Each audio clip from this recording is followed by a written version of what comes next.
Healing power of meditation. We know from our daily experience, anything that pleases the mind heals the mind. Anything that pleases the body heals. Healing means soothing. Any beautiful sight soothes the eyes.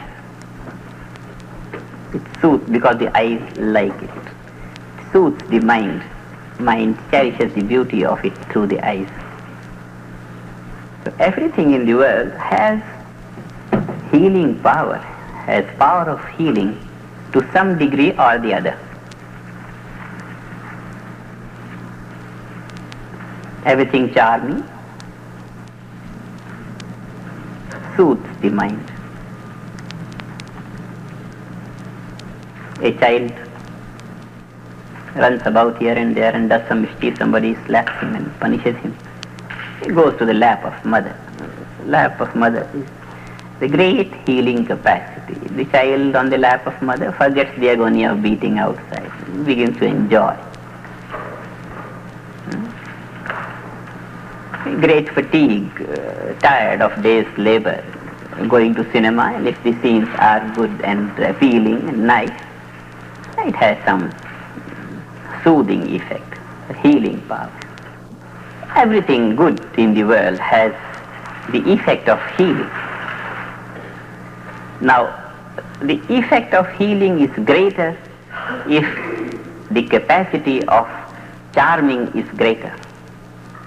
If one thing can charm the mind more, can fascinate the mind, can attract the mind greater, it has the greater healing power.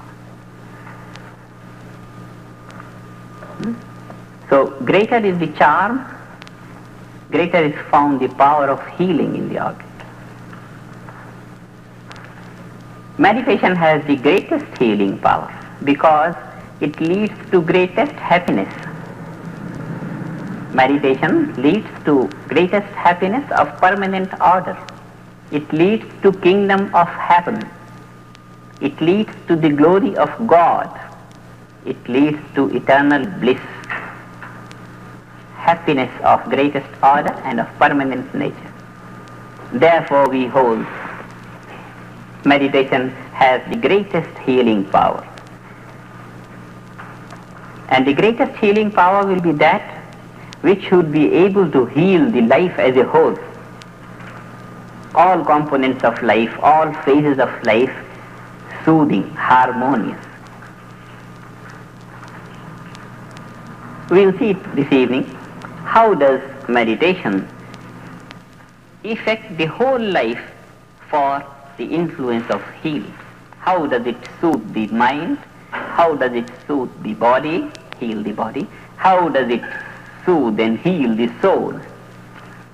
Now what do we mean when we say healing of the soul? The soul never suffers. All those who have been reading metaphysics and have been studying some philosophy, they know soul is the transcendental aspect of our being. It is the truth ultimate. It's abstract. It is beyond the influence of anything of the relative order.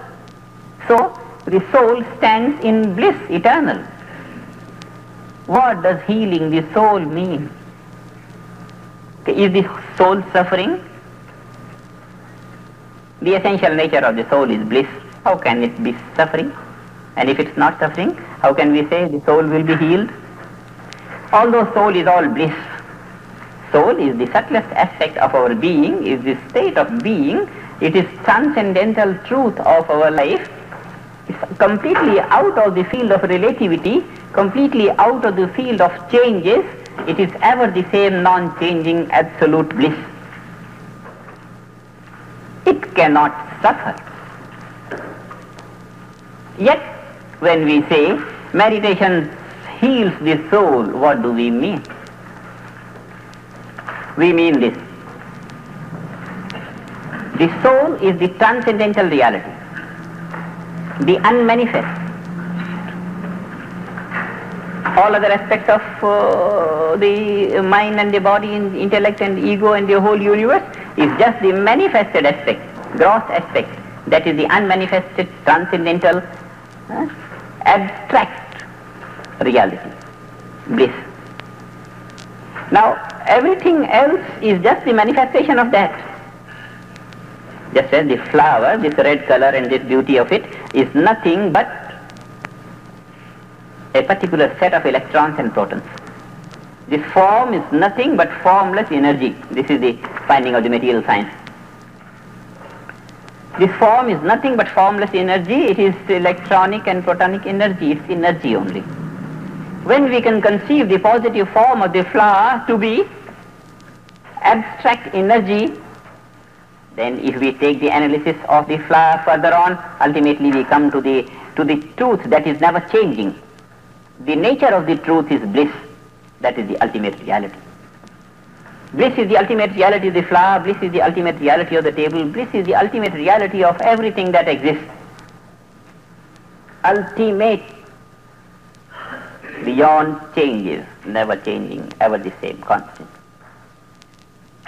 Its nature is bliss. This petal is nothing but electrons and protons. So, electrons and protons are pervading it, but in a manifested form. Just as the ice ball is nothing but water through and through. Water pervading ice. Ice is nothing but water. Every particle of ice is nothing but particle of water. It is water that is pervading, yet ice doesn't exhibit the qualities of water. It shows some different qualities. Similar is the case with the whole universe. All these objects of all senses, the whole field of experience, begins to exhibit some other qualities. Somewhere it becomes black, somewhere white, somewhere all the colors, somewhere solid, somewhere liquid, somewhere gaseous. All the different denominations and all different forms of the universe are nothing but the manifestations of the non-changing, ever the same, constant, eternal truth, bliss, absolute. When bliss is everywhere, bliss is pervading, but it is not being appreciated in the gross forms. Water is pervading the ice. The misery of water is its qualities are not being appreciated in ice. That's how the water is suffering. Although ice is nothing but water, yet the qualities of water are not found in ice. Some other different qualities are being found in ice. So we say water is suffering in the form of ice. When the bliss pervading everything, manifesting itself into different things, the bliss, the essential quality of that truth is not found in all these things. We say the bliss is suffering. It's not being exhibited, it's not being experienced. It's as if it is arrested in the state of the transcendent. It is arrested in the state of the unmanifest, although it is pervading the whole field of manifest universe. But its essential nature is not experienced in the field of the manifest universe. And so we say its qualities are confined to the field of the transcendent. Its qualities are confined to the abstract field, to the realm of the abstract, and not being appreciated in the realm of the concrete. And this is how we say the soul is suffering. The soul is suffering in the sense that the whole field of universe is nothing but the field of the soul, but its essential qualities are not being experienced and perceived and realized in the field of experience. So we say the nature of the soul has been restricted, as if the qualities of the soul are arrested in the field of the abstract.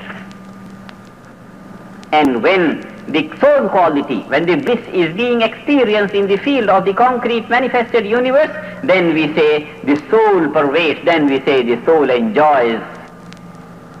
It's not restricted to the field of the abstract, but it creeps on to be enjoyed well, to be appreciated fully well in the field of the concrete manifested world also. Then we say the soul is relieved. relieved out of the prison of the abstract field. In this sense, the soul is suffering now when its qualities are not being appreciated in the field of our experience in the world. What does meditation do? Meditation leads the mind from the concrete to the abstract field of the soul, where the soul quality is bliss, and then the mind becomes it, the state of being. The mind being it, when it comes out, it brings out the quality of the soul. The quality of the soul is bliss and peace. The nature of the mind is transformed into peace and bliss, and when that peace and blissful mind comes out, it enjoys peace and bliss in the whole of experience of the world. And then we say the soul is relieved. Then we say full life is realized. The soul quality comes to be experienced in the outside world. This is cosmic consciousness, which is inclusive of all. Inclusive of the quality of the abstract, ultimate reality, truth, bliss, eternal and absolute, and also inclusive at the same time of the experience of all these phenomenal world and changing world. When the quality of the unchanging life principle is being experienced in the ever-changing phenomenal world, then we say the soul is relieved. Then we say the soul is enjoying. In life is in full-fleshed glory of all aspects, transcendental aspect, subtle aspect, and the gross aspect. Meditation does this thing. Meditation leads the mind to from the gross experience of the world to the field of the bliss within, imbibing bliss in its nature. When the mind comes out, it comes out blissful. It brings the glory of the transcendent to the field of the relativity. And meditation readily relieves the soul from this suffering of being arrested in the field of the abstract. This is the greatest work of meditation. This is the aim of meditation, the goal of meditation, to bring that thing out. Inward drawn is one process, one-way march of the mind in meditation. Meditation goes in, but remaining there in the field of the divine nature, this bliss is divine nature, soul quality is divine nature. Remaining in that divine nature is not all purpose of meditation. Remaining arrested in the field of the divine is not all the purpose of meditation. It's only one-way march. 50% done. The rest 50% and the better 50% is bringing out the divine to the field of the world, to the field of the experience. And that naturally happens when the mind comes out. Comes out in the field of the God, makes it, brings it out.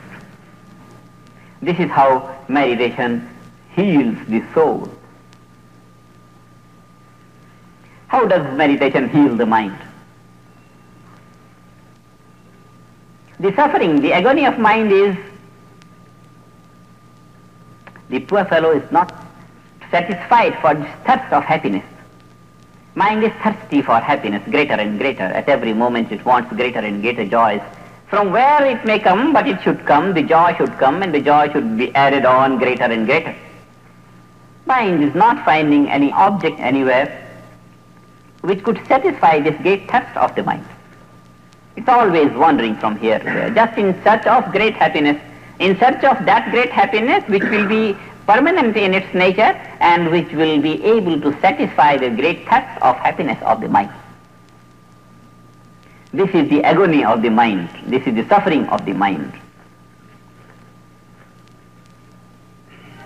Readily the meditation leads the mind from this field of experience which fails to satisfy its thirst of happiness to the field of the subtler nature which is more glorified than the field of the gross nature, and ultimately to the subtlest field of nature, transcendental reality, where the mind becomes bliss.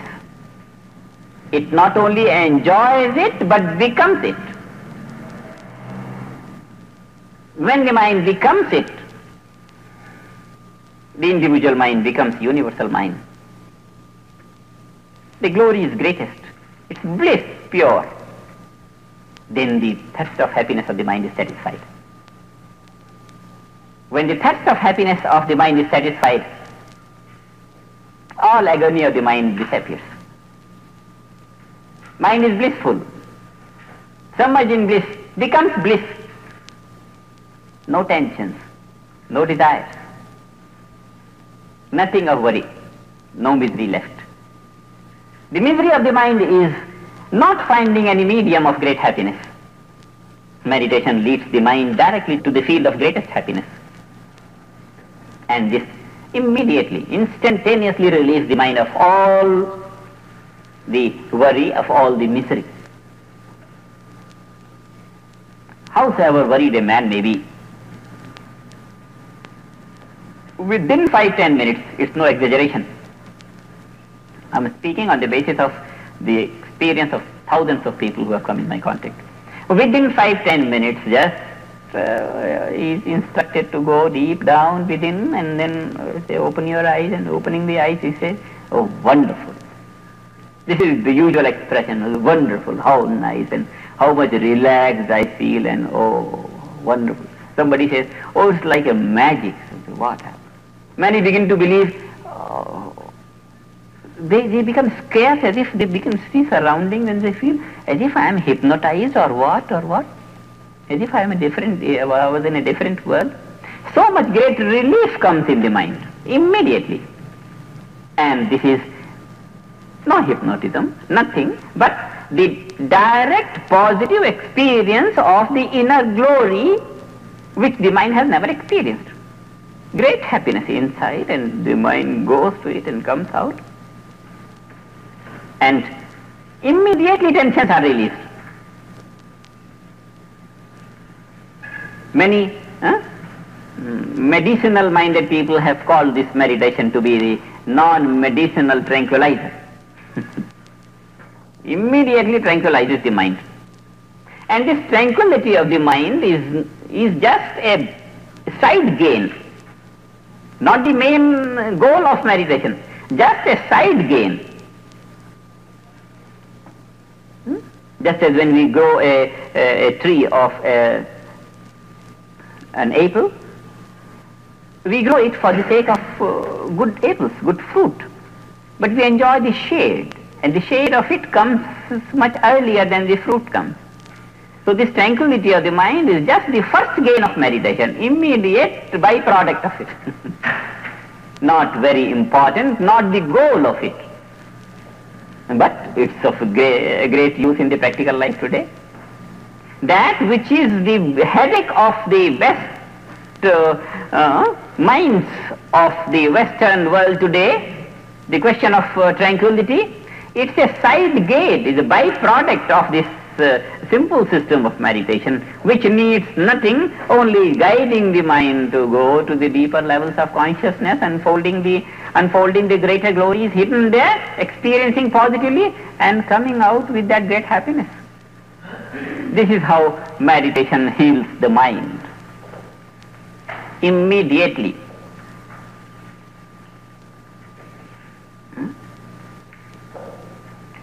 Another suffering of the mind is weak thought force, weak intellect, weak mental faculties, undeveloped latent faculties. This is another agony of the mind. The mind is the universal mind, it's the master of nature. Anything should be able to do this way or that way in the whole field of creation. But when the mind is not able to do things here and there, when the thoughts are not realized, when the plans in life are not achieved, then the mind is weak, and this weakness of mind, undeveloped stage of the mind, this is another agony and suffering of the mind. How does meditation heal it? Meditation is just the process of going from the surface level of consciousness to the deeper levels of consciousness, ultimately reaching the deepest level of consciousness. Like that, in this march, the mind fathoms all levels of the ocean of consciousness. All levels of the ocean of mind are traversed and made active, thereby bringing all the latent faculties up on the surface. This is how meditation uncovers and develops all the latent faculties, which are the latent potentialities of man. All the great powers, all the mystic powers, all the powers that you read in the yoga of Patanjali, and all that can the yogis do could be done through this meditation. The mind is just like an ocean. As long as we are engaging the mind through the senses, experiencing things, so long we are only using the surface value of the ocean of mind. And when the water is just on the surface, when the ripples don't go deep, then the power of the ripples is not much. They are weak. They are called ripples, not waves. And when the waves go deep enough, and then they are called the mighty waves of the ocean. So, deeper from the surface the wave goes, the greater strength it carries with it. If the mind is always on the surface level of the ocean of mind, then the thought force is weak.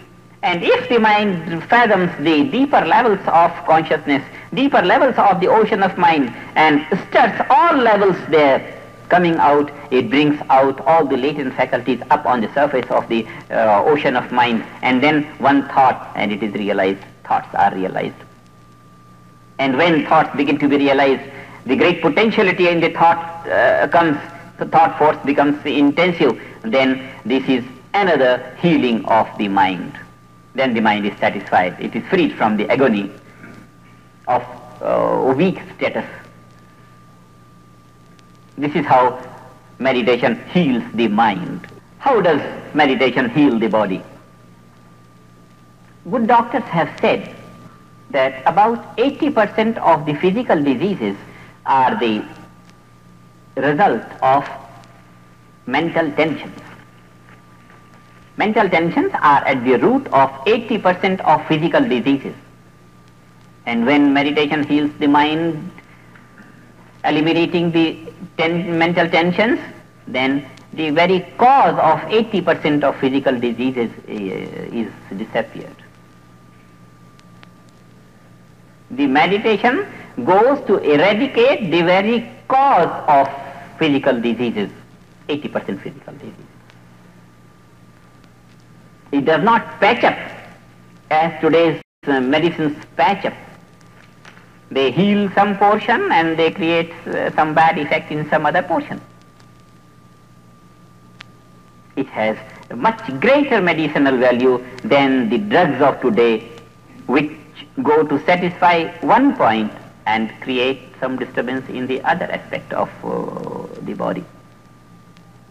In meditation, when the mind is concentrated and it goes deep within on the point, when the meditation is deep, the breath flows very slowly. Naturally, the breath flows very, very slowly, When the breath flows slowly, then all other functioning parts of the body get rest.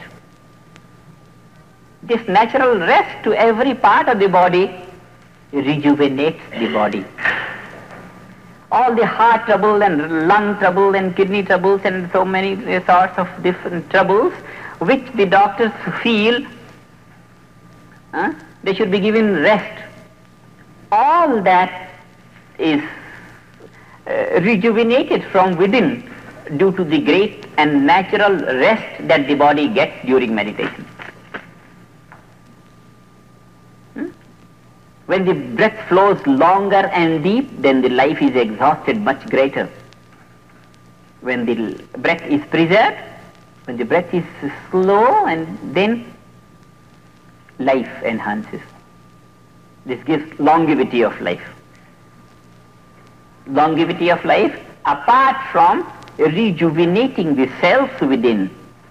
When the machinery of the body is always functioning, parts are always functioning, they get worn and torn, and the effect of age begin to appear on the skin and on the constitution.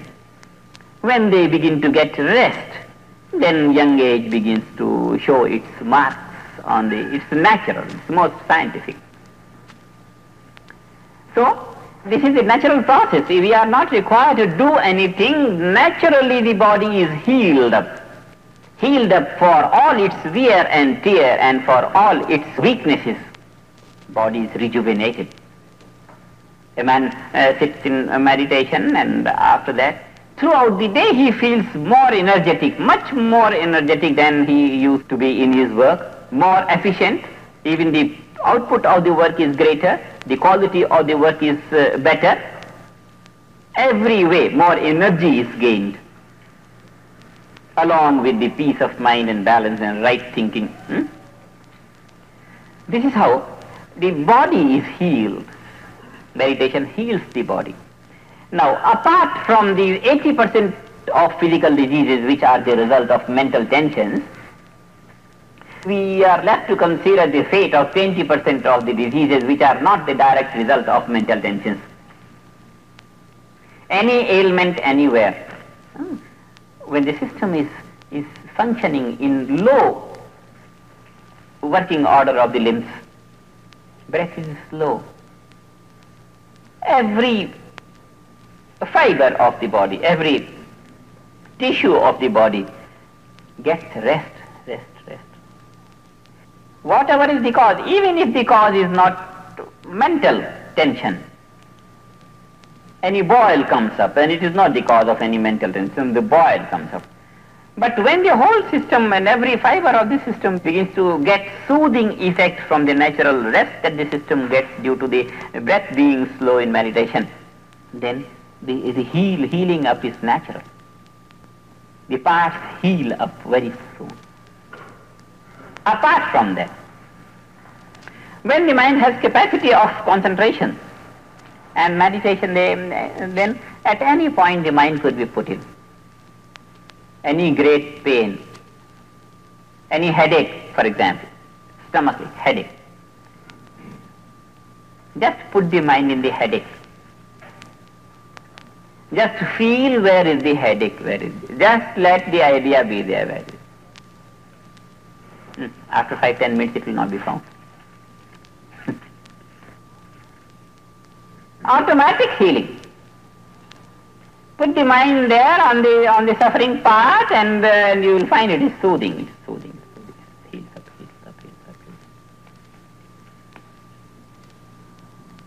This is how.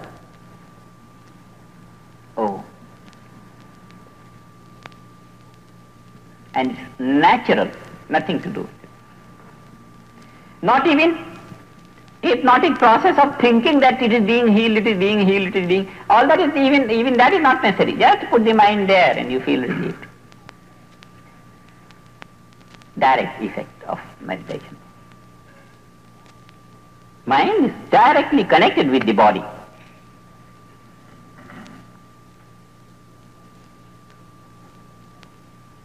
Just this body is only for the wish of the mind to enjoy something through the eyes, to enjoy something through the ears, to enjoy things through the senses.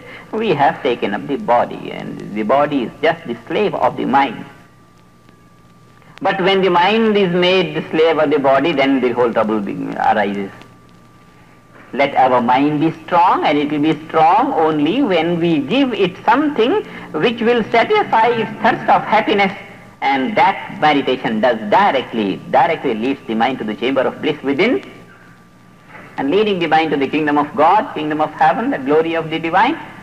The mind becomes satisfied for its thirst of happiness, and the body is healed, and the mind is healed, and the soul is healed, and everything is healed, all harmony everywhere, all upliftment everywhere. Then we begin to live all glories of life, material, mental, and spiritual.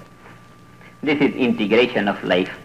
Meditation is a means of integrating life for all its aspects, material, mental, and spiritual.